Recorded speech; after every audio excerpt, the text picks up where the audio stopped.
할렐루야. 오늘 말씀 94편이에요. 그 말씀 속에 여러분 한번 18절 19절을 한번 보십시오. 여호와여, 나의 발이 미끄러진다고 말할 때 주의 인자하심이 나를 붙으셨사오며 내 속에 근심이 많을 때 주의 위안이 내 영혼을 즐겁게 하시나이다.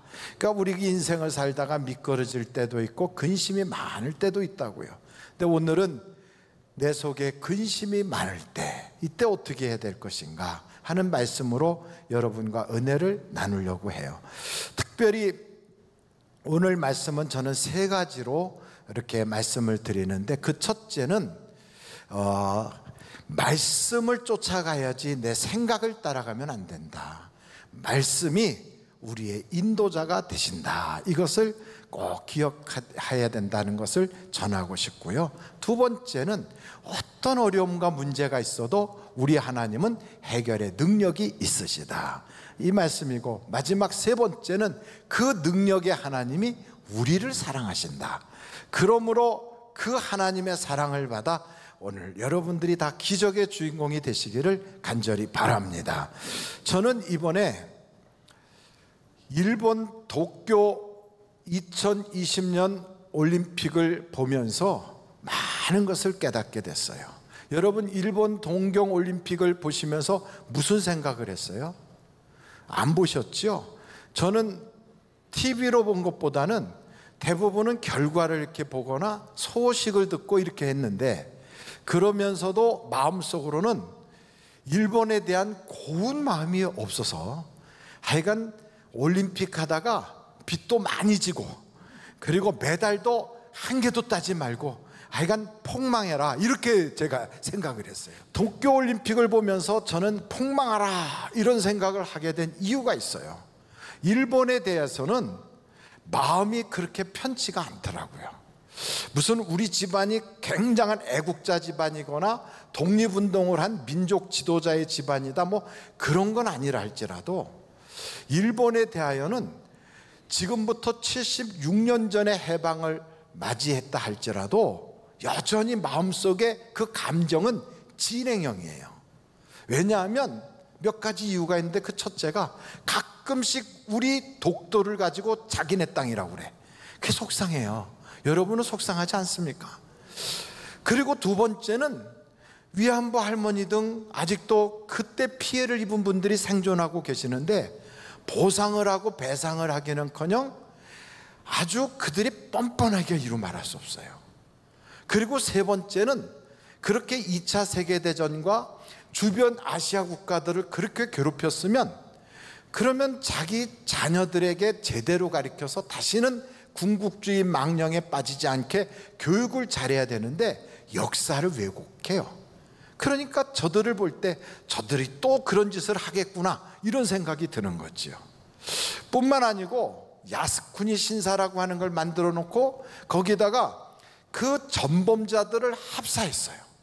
그러면서 거기를 국가적인 무슨 우리가 국립 그런 묘지에 가서 그렇게 국경일날 참배하는 것처럼 그 사람들은 그거를 아주 모호하게 전범자들에 대하여 그런 짓을 하는 거예요. 그리고 마지막으로는 그들이 진정성 있게 사과를 해본 적이 없어요. 그러니까 저 독일하고 일본하고 다 전범 국가인데 아주 딱 보면 완전히 비교가 되는 거예요. 그러니까 저렇게 독일 같은 데는 자기들이 다시는 그런 죄를 짓지 않겠다고 사죄를 해가면서, 그리고 역사책에다가 반드시 자녀들에게 그런 나치의 세계가 다시 나타나지 않도록 그걸 교육하는데, 일본은 그러지 않아요. 저는 이런 일본이 아주 폭망하기를 간절히 바랬는데 그게 아니고 도리어 더 잘 되더라고요. 어떻게 더 잘 됐냐고요?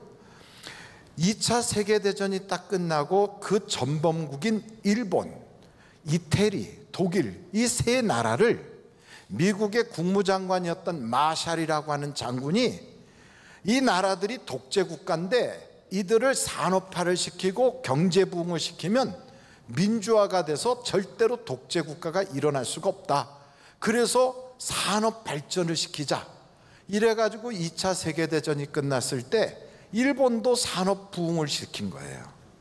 그렇게 일본이 산업 부흥으로 막 발전할 때 우리나라는 1950년대 북한의 침략으로 전쟁이 벌어져서 3년 동안 나라가 온통 폐허가 됐어요. 그러고 나니까 그때 전쟁 폐해 동안에 우리는 고통을 겪는데 전쟁 물자를 일본이 공급해 주는 바람에 일본은 떼돈을 벌었어요.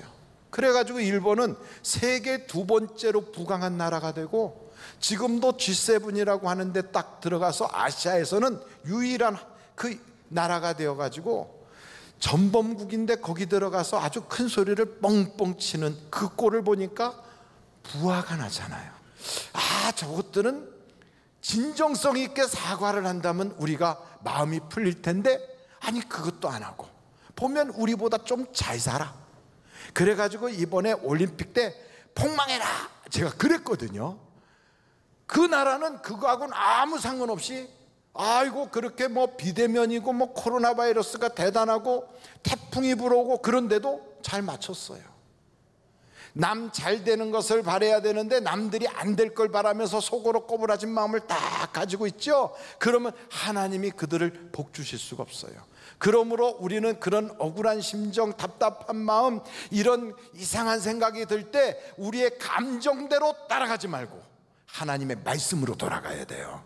하나님의 말씀에 들어가서 딱 보면 뭐라고 나오냐면 용서하라 이렇게 나와 있어요. 용서하라. 그리고 흘려보내라 그래요. 여러분, 용서하고 흘려보내면 그게 해결될 것 같은데 용서가 쉽지가 않아요. 내가 월등히 일본보다, 내가 월등히 나한테 사기친 사람보다, 내가 월등히 내게 안 좋게 한 사람보다 괜찮아지면 확 무시하고 용서할 수 있는데, 그보다 내가 억울한 일 당하면서 잘 안 풀리면 용서가 잘 안 돼. 그래서 여러분, 이런 힘든 일이 생길 때 어떻게 해야 되느냐? 말씀으로 돌아가서 내 감정대로 하지 말고 하나님의 인도하심을 받아야 되는 거예요. 그래야 하나님이 내게 역사해 주세요. 그래서 우리는 땅에서 용서하면 하늘에서 하나님이 갚아주신다. 이 놀라운 사실에 진리를 붙잡기를 간절히 바랍니다. 두 번째는 우리나라 역사를 쫙 보면 이건 하나님이 기적같이 우리를 도와주셨어요. 여러분, 만약에 일본이란 나라가 우리나라를 이렇게 식민지로 만들어서 가지고 있을 때 그 일본이 미국하고 전쟁을 하지 않았다면 우린 지금도 일본의 그 압제 속에 있을지도 몰라요. 그런데 일본이 미국하고 전쟁을 한 거예요. 센 미국하고 전쟁을 하다가 완전히 그냥 박살이 났죠. 8월 3일 날 미국이 연합군이 일본을 향하여 무조건 항복해라 그랬더니 안 한다. 그러니까 히로시마에다가 8월 6일 날 원자탄을 펑 하고 터뜨렸어요. 그래도 독종 같아서 버텨. 그러니까 나가사키에다가 8월 9일 날 원자탄을 또 한 방 펑 하고 떨어뜨렸어요. 그러니까 그제서 8월 15일 날 항복 이렇게 된 거예요. 또 떨어뜨릴까 봐 무서워서. 그 바람에 우리나라가 일본으로부터 이렇게 해방되게 된 거예요. 여러분, 그러나 이것은 우리가 아무것도 안 했다고 해방된 게 아니고 우리나라의 애국지사들이 독립운동을 하니까 연합군들이 볼 때, 세계 열방의 나라들이 볼 때 대한민국과 일본은 같은 나라가 아니구나, 대한민국은 대한민국이고 일본은 일본이구나 해가지고 일본이 콱 망할 때 우리를 일본에서 콱 찢어서 우리나라가 독립되게 되고 해방하게 된 거예요. 그럼 우리나라가 해방이 딱 됐을 때, 여러분, 대한민국이 해방됐을 때 우리나라에는 자유민주주의 체제로 나라가 세워져야 된다는 사람들하고 사회주의 공산주의 체제로 나라가 세워져야 된다는 사람들하고 좌우 갈등이 어마어마하게 심했어요. 그런데 그때 대한민국 이 땅에서 공산주의 사회주의로 나라를 세우면 좋겠다라고 하는 그런 생각을 가지고 있는 국민이 75%였어요. 75%. 여러분, 4명 중에 3명은 공산주의 사회주의로 이 나라를 만들어야 된다고 봤어요. 4명 중에 3명이. 자유민주주의 체제로 세워야 된다는 사람은 4명 중에 1명이에요. 그런데 이렇게 4명 중에 3명이 다 공산주의가 좋다고 막 그쪽으로 몰고 가는데, 왜? 나라에서 소작인들이 많은데 땅 그냥 준대지, 그리고 뭐 부자 거 뺏어 갖고 다 나눠준대지. 그러니까 다들 그게 좋다는 거예요. 양반 다 없애버리고. 그러니까 그게 좋다고 막 이러는 판인데, 자유민주주의 체제 이승만과 당시에 남노당의 박헌영이 경쟁을 하는데, 그때 선거를 했다면 대한민국 초대 대통령은 박헌영이가 됐어요. 그런데 하나님이 도와주셔서, 이때 아멘 해야 돼요. 아멘. 하나님이 도와주셔서 이 박헌영이와 남노당들이, 이 사람들이 뭘 했냐면, 당시에 공산당 그 남노당 조직이 100만 명이 거기에 가입이 돼 있었는데, 이 사람들 조직원들을 움직이려니까 돈이 필요한데 돈이 없으니까 위조 지폐를 막 찍어냈어요. 이게 조선 정판사 사건이라고 하는 위조 지폐를 찍어내가지고 그걸로 돌리는데, 미국 군정 헌병대가 그걸 들어가서 그걸 잡았어요.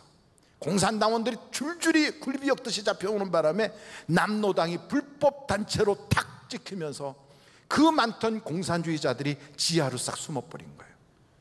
그 바람에 박헌영이는 이북으로 도망가야 됐고, 우리나라에 있는 그런 공산주의 세력들이 괴멸되기 시작하는데, 여러분, 4명 중에 3명이 지지하는 그 많은 사람들을 4명 중에 1명이 지지하는 세력이 그걸 엎으려니까 얼마나 많은 고통이 있었겠어요. 우리나라 초창기에는 많은 어려움들과 역사적인 아픔들이 있었지만, 그럼에도 불구하고 불가능한 일을 하나님은 이루셨단 말이에요. 그때 그걸 이루지 않았다면 지금 우리는 어떻게 됐을까? 신앙의 자유가 없는 거예요.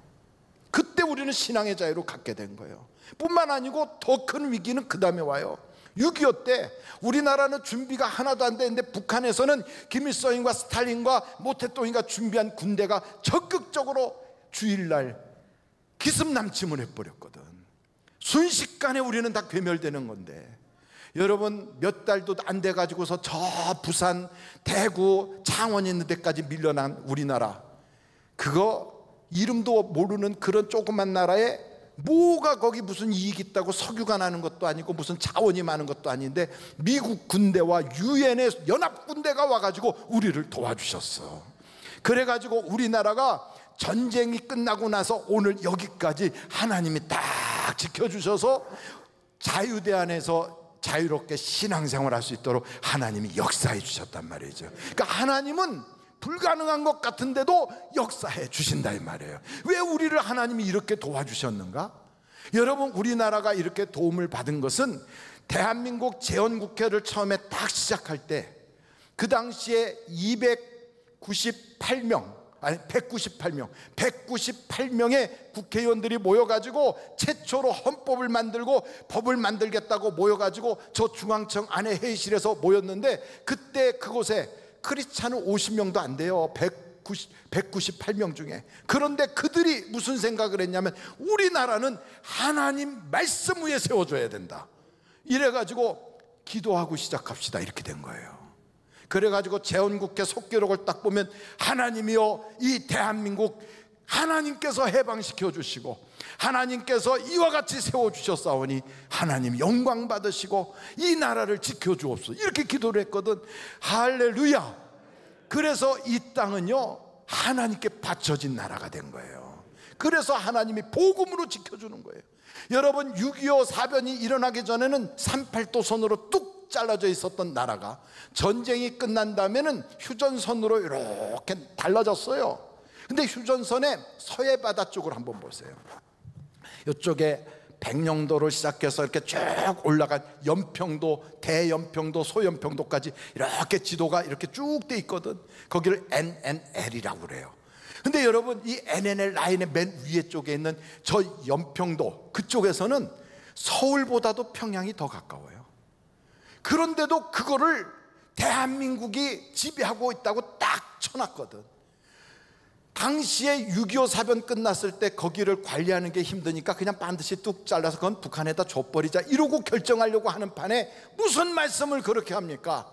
왜? 그때 유엔 그 총사령관의 부관인가 참모장 하는 사람이, 제가 가서 보니까 거기에 교회가 있어요. 그곳에 믿는 사람이 있어요. 이렇게 믿는 사람들이 있는 그것을 공산당에게 주면 어찌하겠습니까? 하나님 믿는 사람들이 있으니까 우리가 거기를 끝까지 자유대안의 체제로 놔둬야 됩니다 해갖고 쭉 올려놓은 거예요. 이거를 볼 때, 야, 우리나라를 하나님이 지켜주신 것은 신앙 때문에 그랬구나. 믿음의 그 뿌리, 예수 그리스도에 대한 신앙의 복음의 씨가 있기 때문에 하나님이 지켜주신 거다 이 말이에요. 그래서 여러분, 지금까지 우리나라를 쫙 보면 역사적으로 하나님이 위기 때마다 도와주셨어. IMF 때도 도와주시고, 또한 우리나라가 잘 살아보세요 해서 잘 살게 된 게 아니라 하나님이 도와주셔서 세계 역사의 최초로 산업화와 민주화를 동시에 이루었어요. 또한 우리나라가 남에게서 도움받던 나라가 남을 돕는 나라가 된 거예요. 지금은 이 땅에 하나님께서 이와 같이 우리가 잘 사는 나라가 된 것은 우리의 노력과 능력과 여러 가지 모두 있겠지만, 그보다 더 결정적인 것은 하나님이 복을 주셨다, 하나님이 도와주셨다 이거예요. 그런데 여러분, 지금 IMF 때보다 더 힘들다고 그래. 왜? 코로나 바이러스 때문에. 이 코로나 바이러스 때문에 6.25 때도 쉬지 않고 예배당 문을 열고 예배를 드렸는데, 지금은 예배도 제대로 못 드리는 그런 때가 됐어요. 이게 보통 심각한 게 아닌 거예요. 나라의 정책을 하는 분들, 방역을 하는 분들, 의사들, 전문가들이 지금 다 두 손 들었어. 이제 어떻게 해야 될지 모르는 거예요. 이제는 전문가가 미래에 대해서 얘기할 수가 없어. 여러분, 이런 시대가 돼가지고 사실은 방역 4단계가 되면 교회 예배드리러 오는 사람이 10명 미만으로 줄어야 정상인데, 지난주까지 15, 19명까지 했는데 갑자기 이번 주부터 몇 명으로 늘렸어요? 99명으로 늘렸어요. 그래서 성경을 이렇게 보면 하나님께서 왜 예배당 문을 닫으시는가, 교회 문을 왜 닫으시는가 나와 있어요, 성경에. 역대하를 보시면 거기에 3가지 이유가 있대요, 교회당 문을 닫는 거는. 그 첫째가 하나님의 성전이 더럽혀지면 문을 닫는다는 거예요. 두 번째가 하나님의 성전의 영적 지도자들이 타락하면 문을 닫아버린다는 거예요. 세 번째가 성도들이 부패하여 하나님을 떠나면 닫아버린다는 거예요. 이 3가지가 하나님이 보실 때 소망이 없다, 이건 어떻게 봐도 더 이상 회복의 가능성이 없다고 느껴지면 아예 성전을 무너뜨려 버리고 다윗 집안도 다 끌려가게 망해버리고 이스라엘과 유다가 멸망을 당하더라고요. 그런데 하나님께서 우리를 문 닫게 안 하시고 99명이 모이게 하셨어.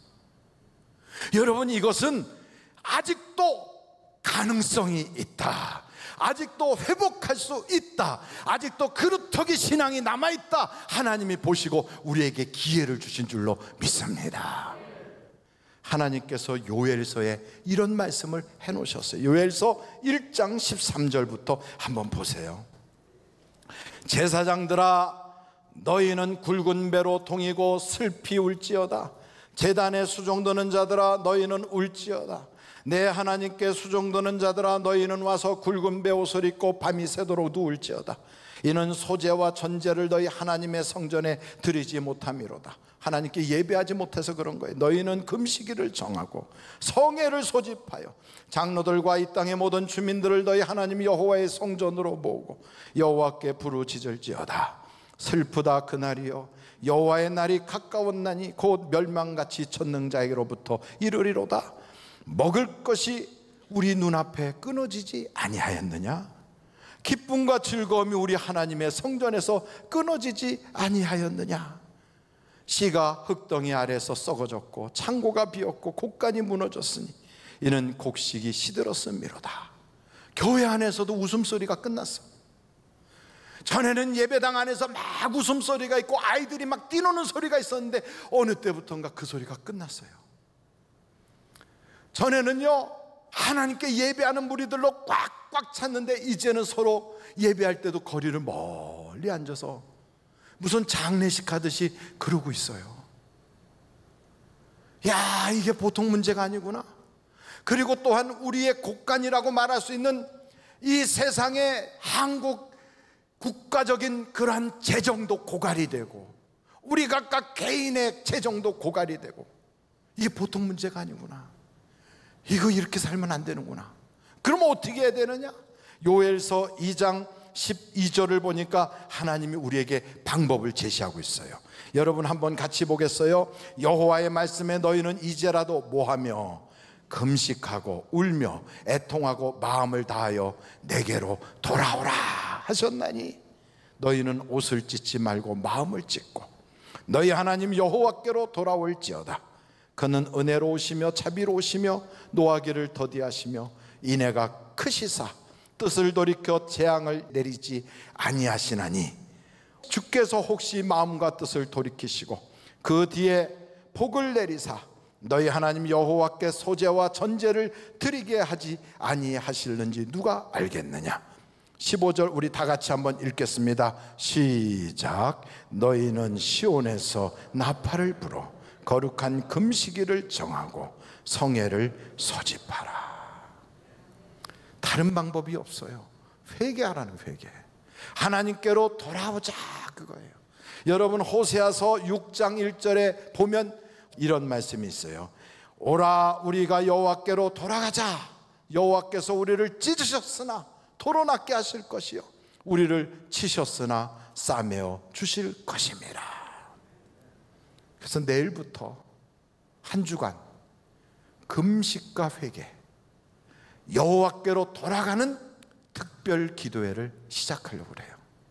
그래서 하나님께 금식하며 기도할 텐데, 회개할 텐데 하루에 한 끼만 금식하면 돼요. 어려워요? 쉬워요? 굶어 죽자는 게 아니잖아요. 하루에 한 끼 금식할 때 저녁 한 끼만 금식해도 살이 빠지고 하나님께 복도 받아. 이거는 일거양득이야. 그리고 여러분, 이렇게 어려울 때 밥만 금식하는 게 아니에요.